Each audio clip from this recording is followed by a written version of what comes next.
Hi, I'm Evelyn Tribole, and welcome to day 5 of the Intuitive Eating series. And today I'm unpacking the principle of discover satisfaction. And I'll tell you a little secret. It's actually one of my favorite principles to work with. Although I will say that with a lot of principles, but this one, there's something about it. I will often, working with my clients, I will often start them with this principle. So let me unpack it a bit and tell you why. So, satisfaction, first of all, is so personal. Only you can answer that question. Is this a satisfying meal? Is this a satisfying snack? Ultimately, it's not satisfying to undereat. Ultimately, it's not satisfying to eat in a way that you feel physically uncomfortable. And so when you're getting curious about, what feels satisfying in my body to me, it tends to get you into some balance, and it tends to move you away from all the metrics that might be running in your head. And this is a pleasure based principle. And one of the things I think it's important to remember, we're actually wired to enjoy eating. It's part of our survival. Without food, we would not be here. And so this is about bringing the joy back in eating. And I have worked with so many people that have no idea what they like to eat because they have been so indoctrinated at following the rules, following the plan, following the app, or whatever it happens to be that they're doing. So this is a time to start really getting curious. And sometimes it's frustrating when it's like, I don't know. That's okay. That's really okay. And so here's some things I want you to think about. And that is, what would be a satisfying meal? What, if you're looking at a meal, what sounds good? What sounds good? How do I want to feel when I finish eating this meal or snack?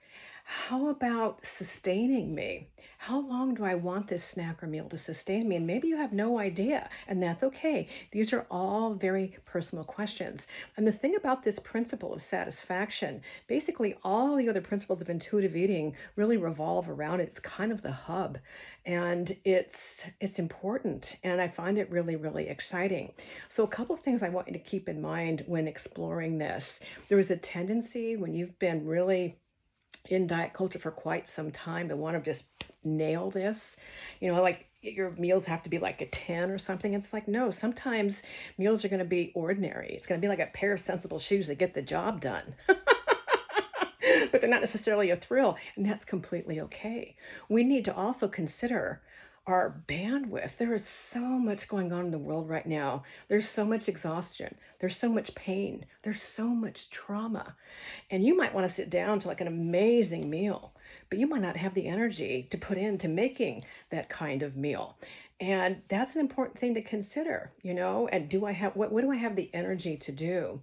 One of the things I like to look at too, when I was mentioning about how do I want to feel, I'm talking about both mind and body. Want to feel sustained, but maybe want something that feels really comforting and soothing, especially right now, the times that we're living in.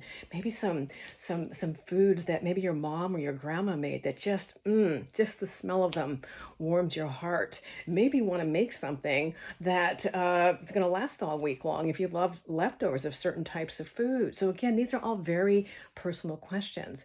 We also need to consider finances. You might not be in a position to buy a favorite food or construct a favorite type of meal.